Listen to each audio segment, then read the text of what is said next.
தமிழிசை சவுந்தரராஜன் ஒரு ஸ்டேட்மெண்ட் சொல்றாங்க, அண்ணன் திருமாவுக்கு மன அழுத்தம் காரணமே திமுக தான். பல இடங்கள்ல தினந்தோறும் கொடியேற்றிட்டு வருவார், இப்ப ஏத்த விடாம வச்சிருக்கிறது அவருக்கான மன அழுத்தத்துக்கு காரணம் அப்படின்னு சொல்றாங்க. அக்கா தான் ரொம்ப வருத்தமா இருக்காங்க. என்னன்னா அக்கா முதல்ல தாமரை எப்படியாவது தரையில் நான் வளர வைப்பேன்னு தமிழ்நாட்டில் ரொம்ப முயற்சி பண்ணாங்க. அவங்க இதெல்லாம் நடக்காதுப்பான்னு சொல்லி அந்த அம்மாவை இதாக்குனாங்க, யாரும் ஆளுநர் ஆக்குனாங்க. அது ஒன்றுக்குள்ள 2 ஸ்டேட்டு கொடுத்தாங்க. அழகா அங்கேயே இருந்தாப்புல.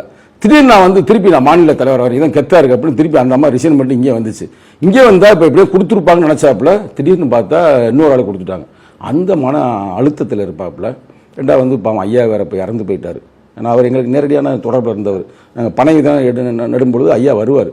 அப்போ அவரே ஃபீல் பண்ணி சில வார்த்தைன்னு சொல்லி நம்ம பேச முடியாது. ஐயா இல்லை, பனை விதை நடுவோம், தமிழர் பாரம்பரியம் காப்போம்னு எங்கள் கட்சியோடு சேர்ந்து நிறைய இடத்துல பனை விதை நட்டோம். நான் குறிப்பாக இளைஞர் அணியை நிறைய நட்டது. அப்போ சில கருத்துக்கெல்லாம் சொன்னார்.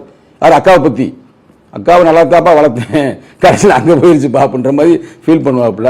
ஆனால் அந்த அக்காவுக்கு அந்த மன அழுத்தத்தில் இருக்குமே தவிர அவர் ஆடு நினைக்குதுன்னு ஓனா ஏதோ இதுச்சான் அது மாதிரி இருக்காங்க அக்கா. அக்காவுக்கு நான் வருத்தப்படுறேன். பாவம் எவ்வளோ கஷ்டப்பட்டாங்க உண்மையிலேயே. பண்ணி பார்த்தீங்கன்னா தெரியும். இன்னைக்கு தமிழ்நாட்டில் என்னமோ பல பேரை சொல்கிறாங்க பிஜேபியில். இந்த அம்மா வந்த பிறகு தான் பிஜேபி வளர்ந்து வந்துச்சு. இன்னைக்கு சுத்தமாக காலி பண்ணிட்டாங்களே. பாவமாக இருக்குது. பாவம் அதுதான் அந்த அம்மாவுக்கு நான் ரொம்ப வருத்தப்படுறேன், அந்த அக்காவுக்காக.